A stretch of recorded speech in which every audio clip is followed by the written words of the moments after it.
ஆன்மீக நண்பர்கள் அனைவருக்கும் அன்பு கலந்த வணக்கங்கள். இன்றைக்கு நாங்கள் ஆன்மீகம் சம்பந்தமான பதிவில் பார்த்தீங்கன்னு சொன்னால், வற்றாத தீர்த்தமும் வயலில் கிடைத்த முருகனும் அருள்மிகு விருப்பாச்சி ஆறுமுக நாயனார் திருக்கோயிலை பற்றி பார்க்கலாமா வாங்க.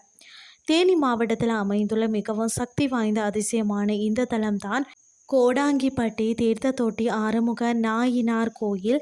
இந்த ஆலயத்தின் சிறப்புகளையும் நீங்களும் தெரிஞ்சு கொள்ளுங்கள். என்னென்னு சொல்லி பார்த்தீங்கன்னா, விவசாயி ஒருவரின் கனவுல முருகன் தோன்றி காட்டிய இந்த இடத்துல நிலத்தை தோண்டிய போது பார்த்தீங்கன்னா கிடைத்தவர் தான் இந்த ஆறுமுக நாயினார். விருப்பாச்சி என்ற ஊரில் பக்தர்களுக்கு அருள் புரிந்த முருகன் இங்கு எழுந்தருளியதால் விருப்பாச்சி ஆறுமுக நாயினார் என அழைக்கப்படுகிறார். இங்கு முருகன் 7 தலை நாகம், அதாவது குடைப்பிடிக்க மயில் வாகனத்தில் நின்ற கோலத்தில் நாக சுப்பிரமணியராக காட்சி தருகிறார். நாகதோஷம் இருக்கிறவங்க பார்த்தீங்கன்னா இவருக்கு பால் அபிஷேகம் செய்து வழிபடுவது பெரும் விசேஷம்னு சொல்லப்படுகிறது. அது மட்டும் இல்லாமல் இங்கு இவர் சிவன் ருத்ரமூர்த்தியாக அருள்கிறாராம்.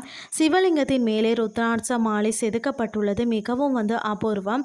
இவர் குரு வடிவில் இருக்கிறதால இந்த சந்நிதிக்கு எதிரில் நந்தி கிடையாதாம். கோயிலின் பிரதான சிறப்பே பார்த்தீங்கன்னா இங்கே இருக்கக்கூடிய தீர்த்த தொட்டி தான் எப்போதும் வற்றாத நீர் ஊற்று வந்து கொண்டே இருக்குமாம்.